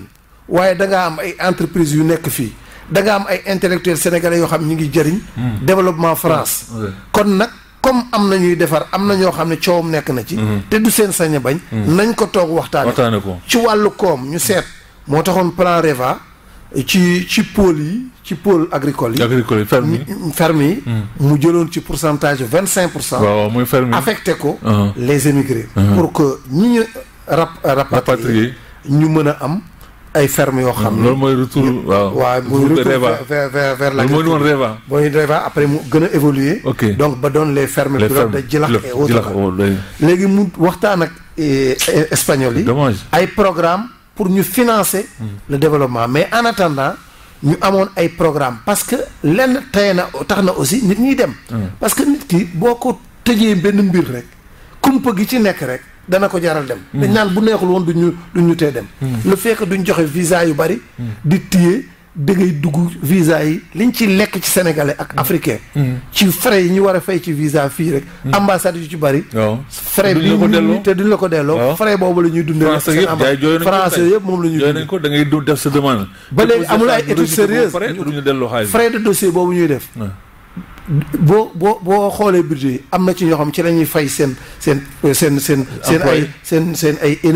courant seen électricité ci la ñuy fay seen dépense de fonctionnement yu bari ak lu jëm ci ay matériel bi ñuy liggéey xam daal leen leen joxe ci seen réew sax bariwul mais amul ay études sérieuses yu permettre ñu négocier la migration léegi nag Abdoulaye dafa amoon xam-xamu yooyu yëpp bu koy jël di ko teg di ko négocier ak ñoom pour nag ñuy financer ay programme de développement ci la ñu woon le premier ministre espagnol Zapatero ñëwoon fi avec des entrepreneurs ñu def ay programme ñuy indi ay contrat nga xam ne bala ngaa dem xam ne boo demee liggéey sàngam ngay def ñu def ko malheureusement programme yooyu aussi ci doxalin bi am na ay erreurs am na ay fautes au niveau de l'administration au niveau de niñ ko gérer woon ba indi ay jeexi jaax là ça il faut l'avouer maintenant li ñu war a def nag mooy Union africaine ak CEDEAO jël le dossier migration def ko une négociation parce que coow li bi mu amee ba léegi xam nga ñan nga dégg. la lay wax boobu daal waa chef d'état africain. bi mu amee ba léegi moo tax ma ne la dogguma la Saër.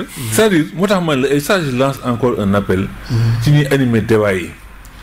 parce que boo ubbee antenne di def débat da ngay xaw a yee nit ñi tuuti orienter nit ñi un peu. parce que le problème bi dafa dépasser ay nit ku am 400 000 francs wala 600 000 francs dafa doonut am na lu ne ci ginnaawam loo xam ne nii. loolu la ñu war a xool gëstu ko jéem a indi saafara bi mais suñ ko xoolee ci angle boobu du Sénégal rek parce que ñuy faatu fële du ay Sénégalais rek. maanaam réew ji nekk ci Afrique yëpp. kon nga xam ni problème bi maanaam benn la. du Sénégal rek boo amoon sa 600 000 francs toog fii déedéet. problème bi problème mu Afrique la. problème leadership la problème mooy les chefs d'État africains là. comme li nga ko waxee sànq. mbir mi ba mu amee ba léegi bu njëkk da nga daan dégg ñu ni daje nañu nangam te pourtant Europe ñoom l'Union européenne ñu ngi daje di wax ci mbir mi. benn bu ma juumul di Sassou Nguesso lañ ci dégg. mais ñi ci wax c'est le pape François. c'est le premier ministre maltais. c'est le premier ministre italien. c'est le ministre des Affaires étrangères libyen ak kii. mais jël ay déclaration politique symbolique. sax président africain yi déggoo leen ci. CEDEAO communiqué. laa dégg ni def nañ ko ci. ñun nag au niveau man parce que dama am benn réseau. des réseaux africains pour la gouvernance des migrations. parce que li ñu jàng ci migration ni nga ko waxee yemul ci politique. ndax dañu jàng politique migratoire. ñun danañ taxaw def nañ ay déclaration def nañu ay ñu ngi préparer ay conférence de presse. ñu ngi préparer ay sensibilisation pour que autorité politique yi. ak autorité du continent ñu mën a fédéré wu. mën a fexe ba déclarer ay journée yoo xam ni dañuy def ay programme ban politique migratoire la ñuy doon muy parce que Union africaine rek la woon na ko pare mais ñu opérationnaliser parce que réew mu tey ni Sénégal am 2 millions ak 3 millions de Sénégalais Bénin am ministre des Béninois de l'extérieur Mali am ministre des Maliens de l'extérieur Côte d'Ivoire am un ministre ñu rattaché ci je crois si je ne m'abuse ñoom seen intégration lañ boole ak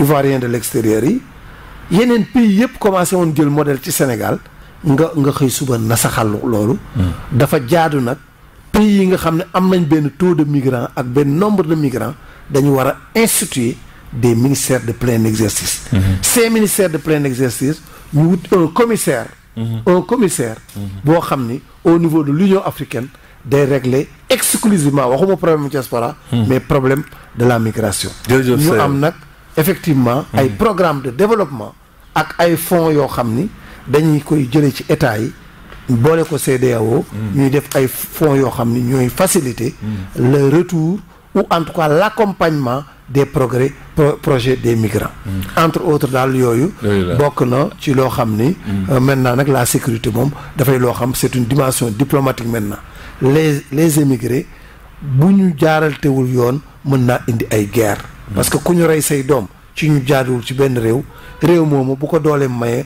mën naa xëy tëgg guerre kon nag bala ñoo egsi foofu dafa jaadu ñu xam ne ak yelleefu doomu aadama benn gënu ci rey droit à la vie droit à la dignité te émigré du immigration du délit immigration du crime immigration c'est une activité mënoo seeni marchandise di ñëw nu mu leen neexee ñu nit ñi duñ fi ñëw 99.6 Sopi FM mënuma bañ a jël quelques auditeurs ndax temps bi xooj na ma ci 88 628 03 04 émission leeral mu mel ni am na ku yëngu ci ligne bi allo Ndiaye na nga def waay waaw kooku kan la yàggalaay na def waay waaw man day am ñetti question rek yu gaaw parce que comme temps bi dafa xat waaw bu njëkk bi sax danga ko man chef d'état africain yi wax dëgg yàlla man dama ci déggu kenn ko wax loolu laa bëggoon dégg wax mais comme dugg na ci boobu du ma ci wax beneen bi mooy man dama gis ne Afrique jaay pour mu dem dina jafe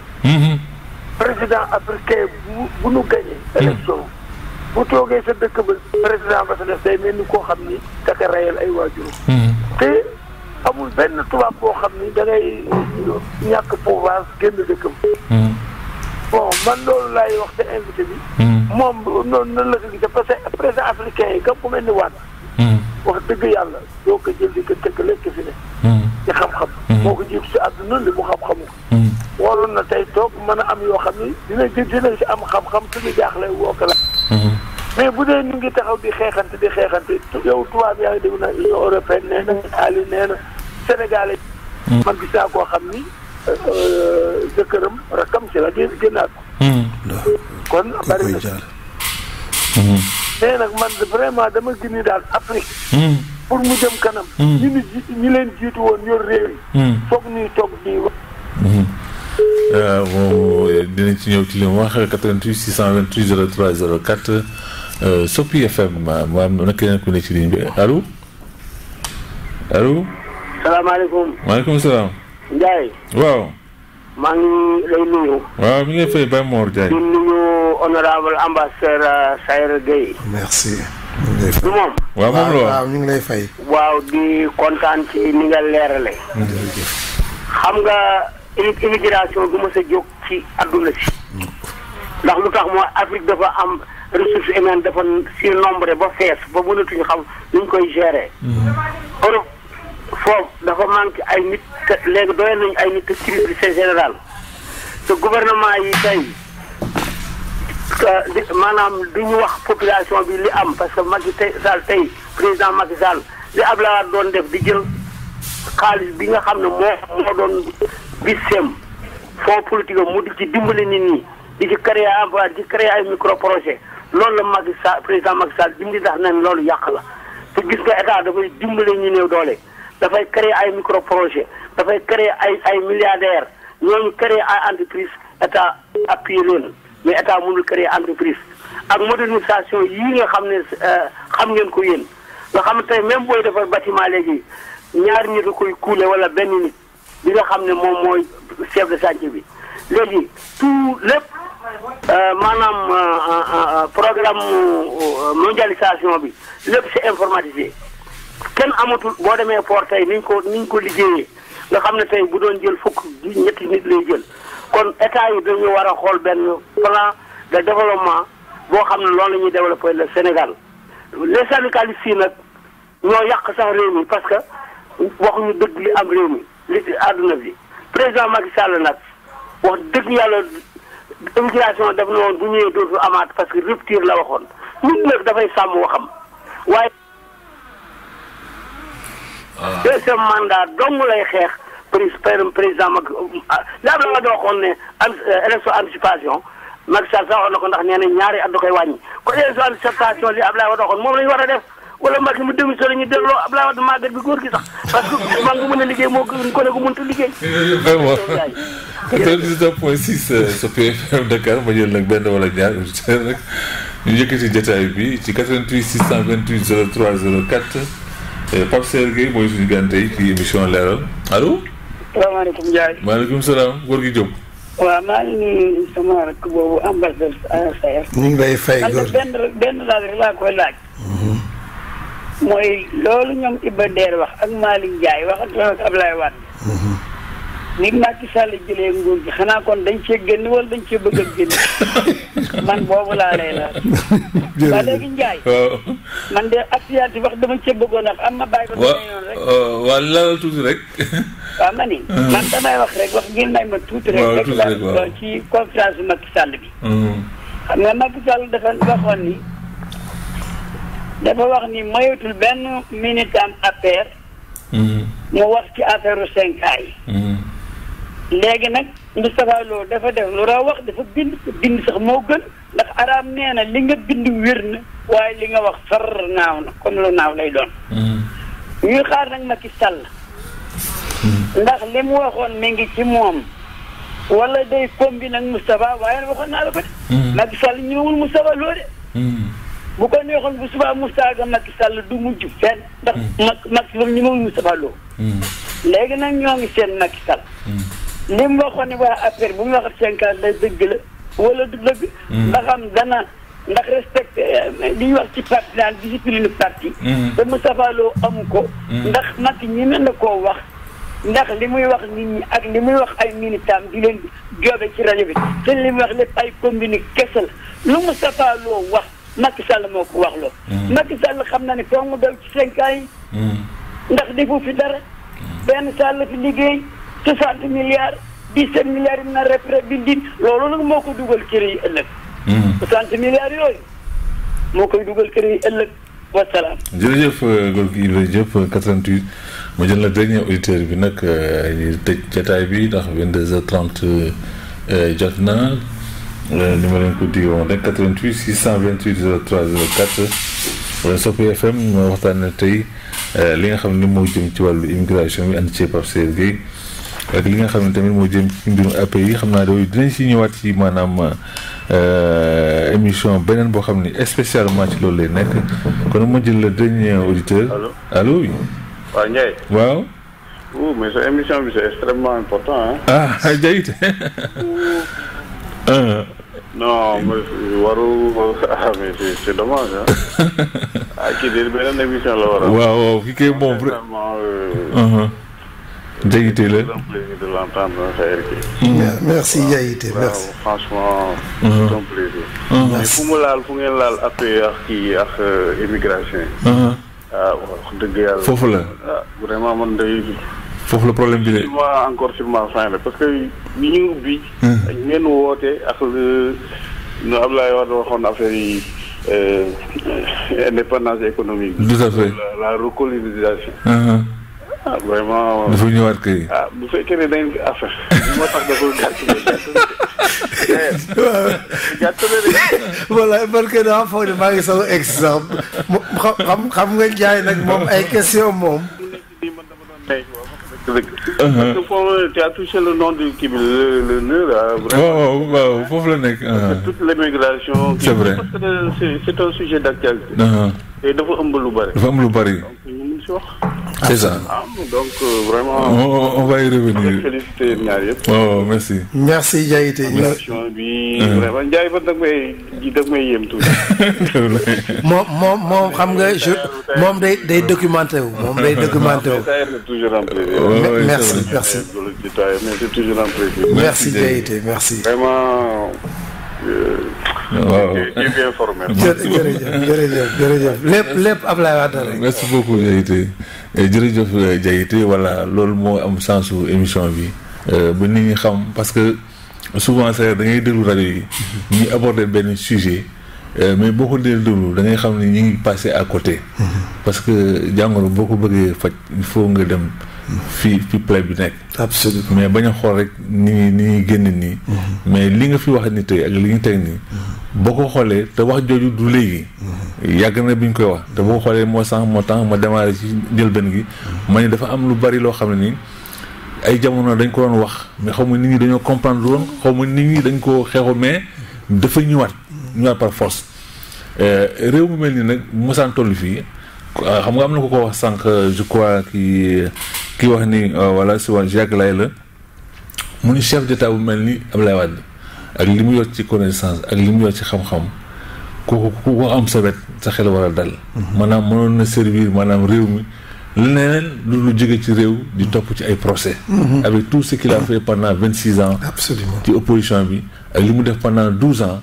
jóge ci réew ba pare di topp ci ay procès te xelam ak xam-xamam heure bi waroon ko fekk muy régler ay conflits en Afrique loolu dafay xam naa foofu lay waxee. réew sax dina toll foo xam ne sax chef d'état bi situation yu mel nii. loolu dafay jar sax nga jël rajo lancer un appel parce que réew mi opposition baa ngi ci biir société civile baa ngi ci biir maanaam lu mel nii. ñëpp ci bokk yam kon nag da ngay def lancer un appel question nationale la te loolu tamit naa ci indi benn fàttali aussi su fekkee ne tamit ban mi ngi may suivre ci maanaam ay jamono aussi lu mel ni bu ma saan am dafa am Abdoulaye Wade nu mu daan taxawee loolu laa bëgg ñu déglu ko kon ban ñu indil ma ko ci Abdoulaye Wade ci jamono jooju muy lancer un appel à toute la classe politique sénégalaise. Je suis prêt à recevoir tous ceux qui ont des idées à me proposer dans l'intérêt du Sénégal et de l'Afrique. Je demande à tous de resserrer les rangs autour de la bataille pour le développement. Je suis à l'écoute de tous les acteurs politiques, sans exclusive, car il est évident que je ne saurais ignorer la position parlementaire avec qui la majorité devra dialoguer pour faire les lois, encore moins l'opposition nationale positionnée par la même volonté populaire qui, par le nombre de suffrages qu'elle lui a accordés, en a fait la deuxième force politique du pays après la coalition. Notre pays n'est certainement pas riche au regard des ressources naturelles. Cependant, il regorge de ressources humaines de grande qualité, tant à l'intérieur qu'à l'extérieur. M'adressant à ces Sénégalais de l'extérieur, je les exhorte à se mobiliser pour le développement de notre pays. 99.6. Je pense que cette affaire-là, le président Macky Sall, va faire envers l'opposition. C'est ça. Parce que l'opposition, c'est aussi qui, madame, qui décrit le bok. Des questions, il je me constaté, rarement la président des discours de sa opposition. Qui dit discours. Rarement, le président Macky Sall. Il y a des questions qui ne jox place opposition bi loolu daf koy yokk rek ça. En tout cas je ne sais pas ma réagir ci. waaw nga mën ci réagir. Voilà. Bon je crois que ay contribution la. dama leen di féliciter. Galaay moo ci posé benn question. waaw Galaay. waaw di wax ni li ko jaaxal mooy. réew boo dem. européens yi su président pare. ak occidentaux yi en général day toog ci réew mi. mieux Amérique sax dañ lay boole ci doxalin bi. parce que day am ay questions. de diplomatie yoo xam ni président bi génnoon. nga tax Obama dem fële Afrique du Sud. voilà avec Bill Clinton. Abdoulaye Wade loolu la doon Abdoulaye Wade loolu la doon jàngale. boo gisee bi Abdou Diouf daanoo. mu jël avion jox ko. ni ko demal représenté ma. ba pare jàppale ko pour mu nekk francophonie. parce que bu ñu fàtte ni kenn mënul jiite kuréel yu mel noonu c'est seen njiitu réew parrainé wu la kon francophonie bi ginnaaw yàlla ak yonent bi Ablaye Wade moo d'accord. ñu jox ko Abdou Diouf. kon président bu jóge ci pouvoir xam-xamam ak ay relation ak liggéeyam ñu bëgg ko def poubelle. loolu danger la ci Afrique. mooy tax nag président bu jekkadi sax da ci ñàpp parce que ëllëg day bañ dem kaso wala muy dem bañ ko rey wala muy bañ ko bundu xatal waaye su ko wóoroon ni ci réew mi la te Abdoulaye dafa def loo xam dafa jafe ci président africain parce que président africain yu ci bari dañoo tàmmoon buñ génnee ñoom bu leen kenn génneewul sax ñu dawal seen xëy na lii nag ak ni ñuy def fii Abdoulaye Wade day yokk nag yeneen président yi amoon xelu jéem a toog après bañ a toog bon ñeneen ñi ci des dama leen di nuyu rek Baye Mor Diagne moom it contribution wax na vraiment agité na ay kii yu am solo góor gi Mor Ibra Diop aussi wax dëgg yàlla di ko ndokkale di fetli suñu kóllëre ak moom di wax ni question bi mu posé kooku de man professeur Iba Der Thiam te ba léegi ci li ma xam mandat député suñu parti la yor kon la mu waxoon ci APE mbon yi ci doon wax di ko défendre ak xam-xam bi mu waxee nii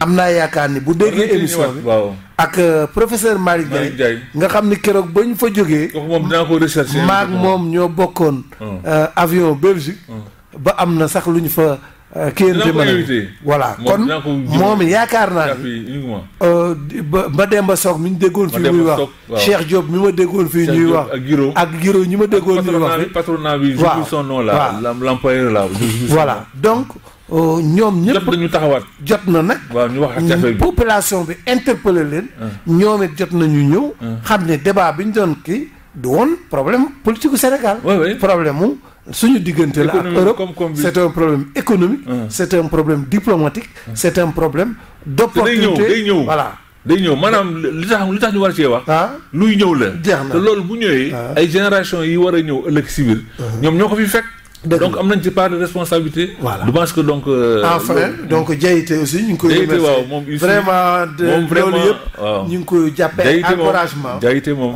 Sayer c'est quelqu'un boo xam ni moom il suit l'émission et puis argumenté et puis xam na sensu émission yi ñuy def. Donc quelqu'un boo xam ni ñun vraiment. intervention yi am li ma koy wax daal mooy. en tout cas ñun jéem a doon taalib Ablaye xaw ma doon nañ ko wala déet. ak Ndiaye mii jéem a doon taalib Ablaye Wade moom li mu jàngal ay nitam. nee na bu ci kenn demati ci débat. bu kenn di dem ci débat te documenté wu. parce que nit ñi bu fekkee da ngaa toog ay millions doomu aadama di la déglu ci en direct nga pal bi ko ñu dugg ko ci internet ay dizaines de millions ay centaines de millions di la déglu. nga am baatu bokk ci kuréel.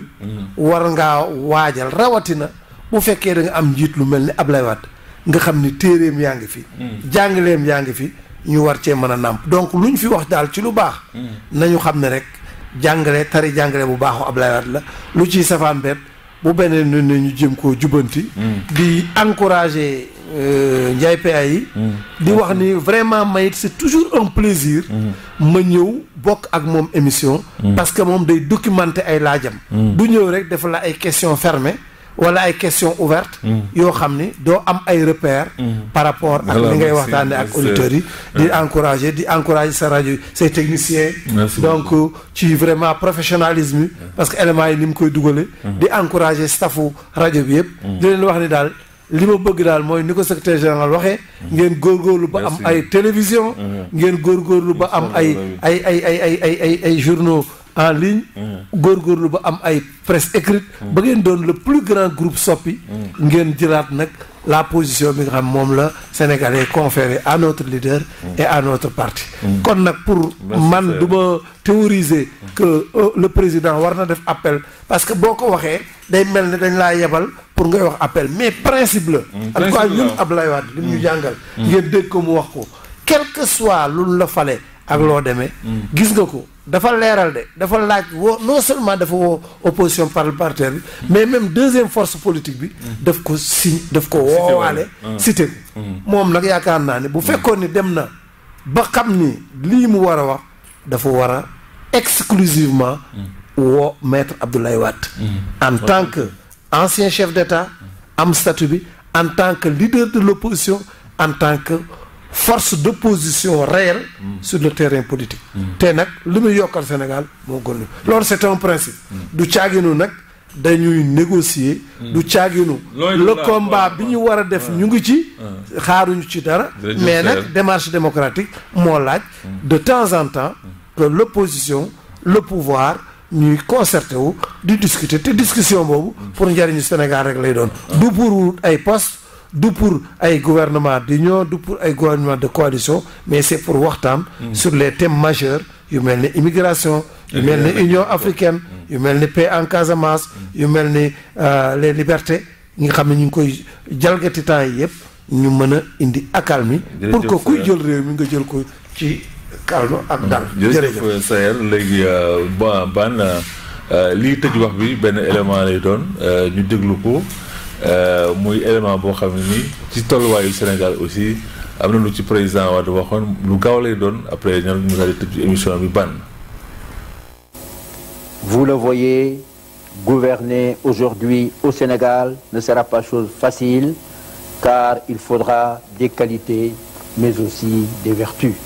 jërëjëf ban kooku la ñuy tëjee di jaajëfal ñu fi woote ñëpp yàgg laay taximan Baye Mor Diagne Ibra Diop tamit suñu Baye Mor Diagne ak yi ñuy jekite dinañ ñëwaat ci émission bi ci di gën a yaatu ak yeneen élément di jaajëfal aussi suñu fidèle auditeurs yi Waly Ndiaye moom it ñu ngi koy jaajëfal bu baax am na ku mu doon woo ci bëccëg Abdourahmane Touré je crois si je me trompe xam nga gars yi dañ lay woo tellement ils suivent l'émission duñu wootee mais dañuy suivre émission bi di ko déglu donc bu ñëwee jàllale ko ak mbokku auditeurs yi nga xam ni fàttewuñu aussi li mu leen waxoon ci wan mi ngi ciy doon ba tey déjà jëfal aussi sama doyen Bara Mbaye moom it nekk Thiaroye-sur-Mer école Ndella Bara Diouf di ko nuyu di nuyu soxna moom it ñu ci émission bi maa ngi lancé waat appel aussi Mbaye Dramé nekk Thiaroye-sur-Mer moom it nga xam ne tamit daf ñuy daan intervenir fii te déggatuma ko